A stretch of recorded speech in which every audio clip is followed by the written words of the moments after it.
So hello everyone, welcome to my channel. So in this video guys, I'll try to explain you the automation framework. So guys, if the interviewer is asking you regarding that automation framework, then you can explain in such a way like I'm explaining here. Okay. Now, so guys, before starting this, we need to know some basic concept. Basic concept in the sense of logging framework. So what is the logging? Basically logging is nothing but suppose you are getting some error, some like information you need to pass inside that your console, so that thing is called login. Second thing is reporting framework, report. Third is your test data handling. Okay, test data handling. So these things you need to know. After that one, you need to know some basic design pattern like POM, page object model design pattern, or this kind of design pattern you need to know. Fifth is your build tool you need to know, like Maphen is a build tool, Gradle is a build tool. Then you need to know the runner file. Runner in the sense of Jenkins is a runner thing. Okay. And another thing you need to know, that is repo, online repo like Git repo, and these repos you need to know. Now how that your framework is going to work. So first thing is your test data. So it is your test data. So this test data, actually here some properties file will be there, some Excel file will be there, and some kind of data provider annotation is there if you are using TestNG framework. So like that way we have to handle the test data. Then we have to handling that our util file or utility file. So here some repetitive code will be there, and it is a project independent. So remember this one, it is a project independent.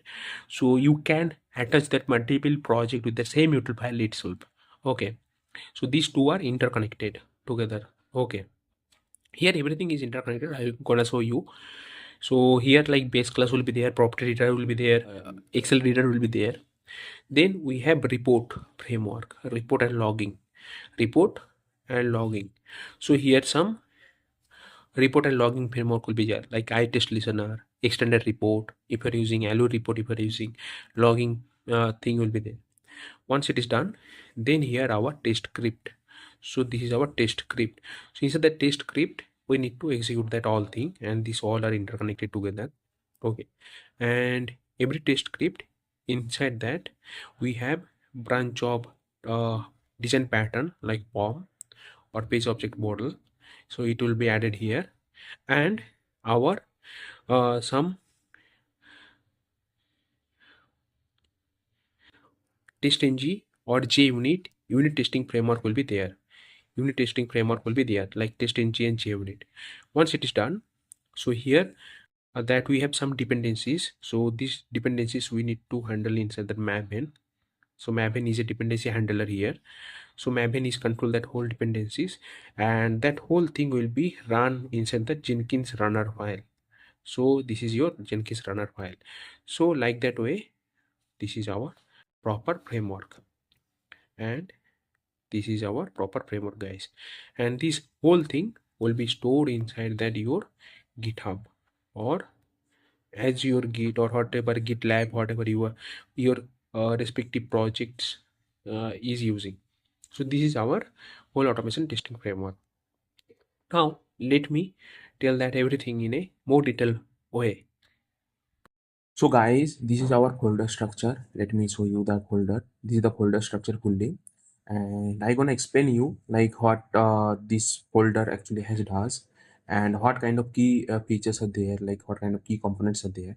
So that thing I'm gonna explain here. Okay. Guys, this is our project folder structure. So this is our project folder structure. Here we have two components: SRC main Java, SRC test Java, and we have SRC resources, SRC report, logs, pom.xml, testng.xml, and readme.md. So this is our folder structure. So let me clarify that.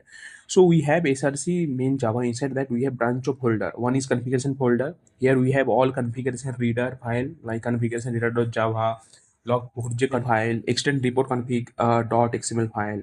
Then we have pages. Inside that pages folder we have login page, home page, checkout page. So all that assertion part, action, locators, everything comes under inside this pages folder. Then we have util file. So here we have Excel reader class, excel reader, properties util reader, test util reader. Then we have base class. So inside that base folder we have base test.java. So this is here that all browser configuration will be storing here.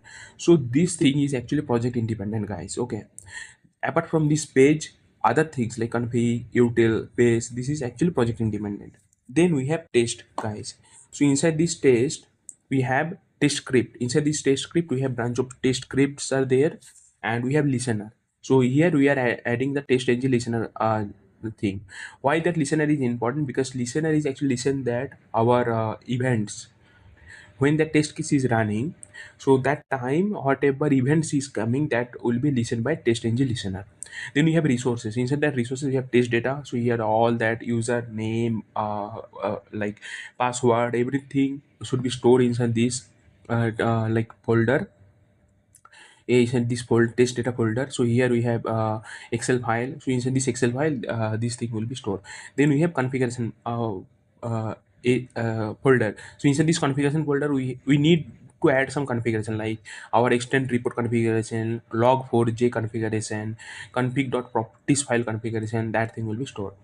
And that report section we have extend report folder. Here we our report will be stored, extend report.html type. And then we have logs folder. Inside that our whatever application logs is coming when that running time, that thing is comes under here. Then we have pom.xml. So here all dependencies like will be stored in this pom.xml. Build information, how to that do that build and all maven build information, everything should be stored under the pom.xml. TestNG.xml here like test ng related configuration, like our we can say like cross browser testing, my parallel testing, and grouping dependencies, everything stored under this testng.xml file. And if that we are using runner file like Jenkins and other pipeline, that thing comes under here. After readme we have like branch of Jenkins pipeline, like pipeline.yml. So these things comes under here. So this is our overall project structure, guys. And base class. So inside this base class we have to set up that our WebDriver, initialize the property, common precondition, post condition, everything inside the store inside this base class, guys. So this is actually a project independent. We can use that similar kind of project. We just need to change some basic configuration related thing. Okay, this base test.java. Then we have test script. So inside this test script folder, we have to write that all that our test script, that some manual test cases are there that need to be automated. So that automation is happening inside this, and that thing will call that our branch of pages. Okay, so all that locators, action element, assertion and all has been stored inside these pages, guys. This pages folder, these all are pom actually. And this test script is basically here we are adding that at the test annotation grouping. We can add the prioritize, we can add the depends on data provider. So these things actually calls these pages and it will execute here. Okay, so inside this pom file pom.xml we have to add the dependencies like Selenium, TestNG, log4j, Apache POI for Excel reading, extend report. That things dependencies has been stored here. TestNG.xml here we have to configure that test execution order and different kind of test suite configuration. So that things comes under TestNG.xml file. Yeah, so that's all about this framework, guys. So this is that overall framework structure I explain here. Okay, as we are using TestNG.listener, then why need to use log4j and extend report? TestNG listener is only listen the test execution or whatever like events is happening during test execution. That event will be listened by TestNG listener, and that thing need to be implemented with that extend report configuration. So we can see the like respective events or logging inside that our report, guys. And what is the difference between what is the difference between log4j logs logging and listener and extend report listening thing? Log4j is basically a high level. So it capture that all the log happening when the running time. So that's why it is needed. So it is just for debugging purpose. Okay, it is not to showing that report, it is just for debugging purpose inside the console. Okay, so this thing will be uh, actually asking by lots of interviewer. Yeah, so that's all about this video, guys. I hope this video is helpful, and if this video is helpful, please subscribe my channel, help me to grow inside that YouTube. And thank you, guys. Thanks for watching this video. Thanks for your valuable time.